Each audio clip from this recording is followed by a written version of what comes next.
بسم اللہ الرحمن الرحیم، السلام علیکم۔ میں سمیع ابراہیم ہوں اور آپ ہمارا یوٹیوب اور فیس بک چینل دیکھ رہے ہیں۔ میں آپ کو آج سپریم کورٹ میں بحریہ ٹاؤن کیس میں جو ہوا وہ بھی آپ کو بتاتا ہوں۔ دوسری طرف اسلام آباد ہائی کورٹ میں نواز شریف صاحب کی درخواست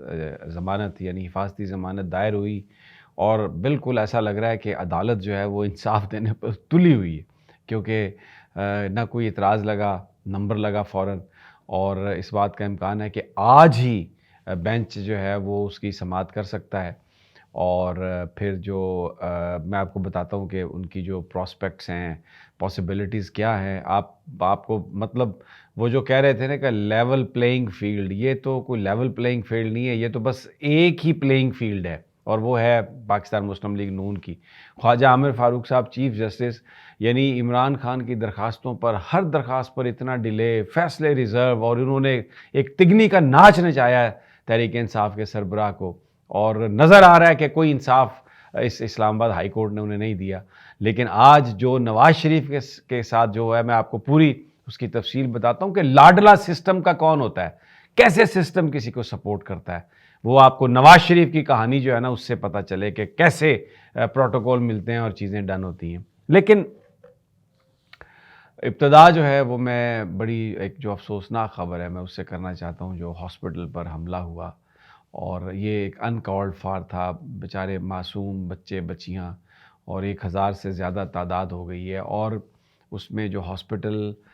کے جو ڈائریکٹر ہیں انہوں نے باقاعدہ میڈیا کو بتایا کہ ہمیں بتا دیا گیا تھا کہ جی حملہ ہونا ہے، اور انہوں نے کہا ہم نے کل آپ کو حملے کے بعد بھی بتایا کہ آپ پہلے، اس سے پہلے ہم نے 2 وہاں پر کیے تھے بام وارننگ شاٹس تھے، تو آپ نے کیوں نہیں وہاں سے بندوں کو ہٹایا۔ تو اب یہ ایک بہت ہی یہ جنگ کا ایک مکروہ یہ ہے چہرہ ہے کہ جس میں جو معصوم شہری ہیں وہ لقمہ اجل، اور اس میں دنیا کا جو کانشیس ہے وہ بالکل خاموش ہے۔ ورلڈ کانشیس از ڈیڈ آلموسٹ، میں آپ کو بتاؤں اس قدر ظلم۔ وہ لوگ جن کا جنگ سے کوئی تعلق ہی نہیں، معصوم بچے، خواتین، زخمی، ڈاکٹرز، پیرامیڈیکل سٹاف، سارے، یعنی اس سے بڑا ظلم نہیں ہو سکتا، زیادتی نہیں ہو سکتی جو وہاں پر ہوئی ہے۔ اور پھر اس پہ ایک اور جو چیز ہمیں نظر آ رہی ہے مغربی میڈیا کی، جو ہپوکریسی ہے، یعنی اس کو وہ بلاسٹ کہہ رہے ہیں، اس کو وہ کہہ رہے ہیں دھماکہ۔ یعنی اتنی زیادہ یہ منافقت ہے کہ اس کو کہتے ہیں کہ جی وہ وہاں پر جو ہسپتال میں دھماکہ ہوا، جیسے کوئی سلنڈر پھٹ گیا ہے، جیسے کوئی پتہ نہیں کسی وجہ سے کوئی دھماکہ ہو گیا۔ پھر یہ کہ جی یہ وہ کہتے ہیں کہ جی ہم نے نہیں کیا، اسرائیلی گورنمنٹ یہ دعویٰ کرتی ہے کہ ہم نے یہ نہیں کیا۔ بھئی آپ ہی نے کیا ہے، اور کس نے کیا ہے؟ یہ تو اس میں تو کوئی شک و شبے والی بات ہی نہیں۔ لیکن ان کی جو چلے، انہوں نے اپنے آپ کو بچانے کے لیے اس طرح کی سٹیٹمنٹ تو دینی ہے، لیکن آپ کردار دیکھیں منافقانہ جو پریس ہے اس کا، کہ وہ اسی چیز کو اسی طرح بیان کر رہے ہیں۔ بہرحال بڑا ہی یہ ایک افسوسناک واقعہ پوری دنیا میں سمجھتا ہوں، کوئی اگر مسلمان ہے، مسلمان نہیں ہے، سوائے حملہ کرنے والوں کے، ہر جگہ پر اس کا افسوس جو ہے اور اس کا دکھ ہم نے دیکھا، محسوس کیا گیا۔ اور معصوم بچے بچیوں کو جس طریقے سے نشانہ بنایا گیا ہے، بہت ہی افسوسناک ہے، بہت ہی افسوسناک ہے۔ جنگ اپنی تباہ کاریوں کے ساتھ جاری ہے، اور امریکی صدر بھی وہاں پر اسرائیل میں پہنچ گئے ہیں، اور وہ بیچارے سٹھائے ہوئے ہیں، ان کو وہ ریڈ کارپٹ ہے اس کا بھی نہیں پتہ، کبھی اس کے کارنر پر چلے جاتے ہیں، اور پریشان ہوئے ہیں اس پہ تھوڑے۔ لیکن یہاں پر کچھ آپ کے اندر کوئی ضمیر ہونا چاہیے، کوئی آپ کے اندر انسانیت ہونی چاہیے۔ اب صرف اپنے رنگ نسل کے لیے انسانیت یا اچھے جذبات، یا اپنے مذہب کے لوگوں کے لیے، اپنے ملک کے لیے، یہ بھی اچھی بات ہے، ہونے چاہیے، لیکن صرف اگر آپ اپنے لوگوں کی اچھائی کے بارے میں سوچتے ہیں اور اکراس دا بورڈ اگر ہیومینٹی کے بارے میں نہیں سوچتے، تو پھر ایک بڑا کوسچن مارک ہے آپ کی ویلیوز پر۔ تو کوئی بھی شخص جس کا کسی بھی مذہب سے تعلق ہو، کسی ملک سے تعلق ہو، ان کا یہ جو اس وقت صورتحال ہے اس پر ان کا جو ہے نا حرکت میں آنا اور جنگ بندی کے لیے کوشش کرنا، دباؤ ڈالنا، یہ بہت ضروری ہے، اور یہ کرنا ان کو ہوگا۔ ادروائز یہ جو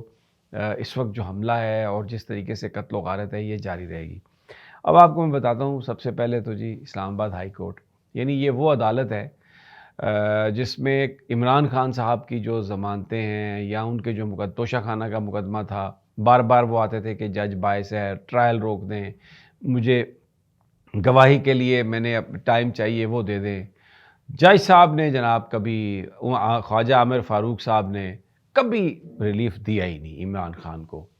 اور ہر جو مقدمہ ہے اس کا فیصلہ اس طرح سے کیا ہے، کوشش کی ہے کہ یہ سپریم کورٹ پہ نہ جائیں، ادھر ہی کھیلتے کھولتے رہیں۔ اور وہ عمران خان صاحب اٹک جیل میں ہیں، ان کے ساتھ جو کچھ ہوا، پھر ان کا ٹرائل وہاں پر شروع ہوا، ان کو بتائے بغیر گرفتاری بھی ڈال لی گئی، اتنے غیر قانونی کام ہوئے ہیں، لیکن اسلام آباد ہائی کورٹ ٹس سے مس نہیں ہوا۔ اور آج جو اسلام آباد ہائی کورٹ کی محبت تھی شریفوں کے لیے، اللہ پناہ، وہ جناب عطا تارڑ صاحب جو ہیں وہ اسپیشل اٹرنی میاں نواز شریف کے بنے گئے، اور انہوں نے جناب یہ کہا کہ میاں صاحب آنا چاہتے ہیں تو وہ ہمیں درخواستیں جائے، تو 3333 اور 3334 یہ دو درخواستوں کے نمبر لگے۔ اب جناب بینچ بھی آج ہی بن رہا ہے اور سماعت بھی آج ہی ہوگی اور حفاظتی ضمانت بھی مل جائے گی، اس لیے کہ ہفتے کو 21 اکتوبر ہے، میاں صاحب آ رہے ہیں 21 اکتوبر کو، تو پھر یہ ہوگا کہ اب 21 اکتوبر کو تو ہائی کورٹ نہیں کھلتی، تو اس لیے اب کیا ہوگا کہ ان کی جو حفاظتی ضمانت ہے وہ منڈے تک منظور کر لی جائے گی۔ تو میاں صاحب بڑے آرام سے آئیں گے، اپنا جلسہ ولسہ کریں گے، اس کے بعد اپنے گھر چلے جائیں گے۔ لیکن وہ جو ایک بات کہی جا رہی تھی کہ جی لیول پلینگ فیلڈ، یہاں پر لیول پلینگ فیلڈ نہیں ہے، یہاں پر صرف ون سائیڈڈ پلینگ فیلڈ ہے، اور اس وقت جو بھی رعایت مل رہی ہے، جو بھی پروٹوکول مل رہا ہے، جو بھی اس وقت، یعنی آپ یہ دیکھیں کہ عدالتیں، اب اسلام آباد ہائی کورٹ ہے، ان کا تو ایڈمنسٹریشن سے کوئی تعلق نہیں، محبت میں بچھے جا رہے ہیں۔ یہ وہی جگہ ہے جہاں پر 50 روپے کے اسٹامپ پر میاں صاحب گئے تھے، اور 4 سال کے بعد وہ آ رہے ہیں واپس۔ ان کا بھائی جو ہے جس نے 50 روپے کا اسٹامپ دیا تھا، وہ وزیر اعظم، کسی نے نہیں بلا کے پوچھا کہ بھائی تم نے اسٹامپ دیا تھا بھائی کو لانے کا تو وہ کدھر ہے، اور بھائی صاحب نے وہاں پر کوئی میڈیکل رپورٹ جمع نہیں کرائی۔ جو ہوا موج مستیاں، کافی، جلسے، ویڈیو جلسے، اور پاکستان کے اداروں کو بھرپور انہوں نے گالیاں نکال کے، پہلے جو ماضی میں لوگ تھے پورا بلیک میل کر کے، اور یہاں پر تو یہ بھی کہا گیا، جاوید لطیف صاحب نے کہا کہ اگر وہ نہیں ہے، مریم نہیں ہے، تو بس پھر پاکستان ہی نہیں ہے۔ کسی نے کوئی پرواہ نہیں کی، اور اس کے علاوہ جھوٹے مقدمے بنا کے لوگوں کو آپ اندر کر رہے ہیں، خواتین کو اندر کیا ہوا ہے۔ وہ ہمارا ایک دفتر کا بچہ ہے، اس کے بھائی کو اندر کیا ہوا، اور اب ان کی ضمانت دی ہے جج صاحب نے 40 لاکھ روپے کے مچلپے پہ۔ غریب آدمی بیچارہ 40 لاکھ روپے کہاں سے آئیں گے، مچلکا کہاں سے دے گا، تو جیل میں ہی پڑا سڑتا رہے گا، اور اگر کہیں سے کر کے وہ نکلتا ہے تو کسی اور الزام میں پکڑ کے اندر کر دیتے ہیں۔ تو یہ اس وقت یہ پاکستان کا نظام ہے۔ اور آج میں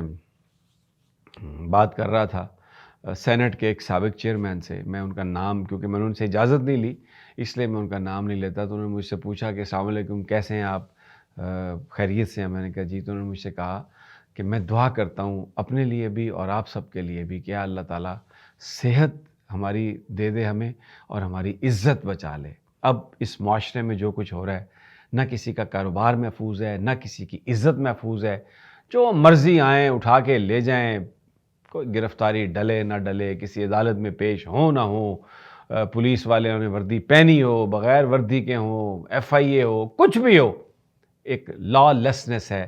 اور بس آپ کو پتہ ہے کیا اس وقت چل رہا ہے معاملہ۔ بس اللہ تعالیٰ ہم سب پر رحم کرے، ہمارے جو ادارے ہیں ان کے ساتھ ہمارا اعتماد کا رشتہ بحال ہو جائے اور قائم دائم رہے، کیونکہ یہی ہمارے ملک کی جو